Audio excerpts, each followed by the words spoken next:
তৃণমূলের বিরুদ্ধে এবার ক্ষোভে ফেটে পড়লেন তৃণমূলের প্রবীণ নেতা অশোক দাস।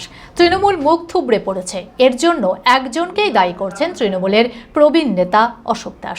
নাম না করে অভিষেককেই দলের এই ভরাডুবির জন্য দায়ী করেছেন এই তৃণমূল নেতা। দলের এই দুঃসময় তাকে দেখা যাচ্ছে না বলেও কটাক্ষ করেছেন তিনি। মানসিক স্বাস্থ্যের জন্য সবার আগে যে নামটি মনে ভেসে ওঠে, সুস্থ মনের ঠিকানা মনোবীক্ষণ। যোগাযোগ নাম্বার 7477799513। দলটাই নাই, একটা দলই নাই, তার আবার দলীয় দপ্তর। দলটাকে যারা তুলে দিল দায়িত্ব নিয়ে, তারা এইসবের উত্তর দেবে। সেই সব মাননীয়গণ যারা আছেন তারা উত্তর দেবেন। দলটাই তুলে দিয়ে দায়িত্ব নিয়ে সর্বত্র মানুষ অভিনন্দন জানিয়েছে। এক কুলাঙ্গার, যে কুলাঙ্গার ঘর থেকে বেরোতে পারছে না, তার কারণে পার্টিটা উঠে গেল, মুখ থুবড়ে পড়েছে, পার্টিটা নেই।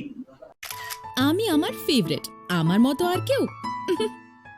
চঞ্চলতা তার কথায় কথায় জীবনে মিশে রঙ ভরায়, চুপি সারে মনে সে সাদে সবাইকে পাগল করে, পাগল করে। আমারই মতো আমার নিচের পতাকা। पता का चा गजब का शाद,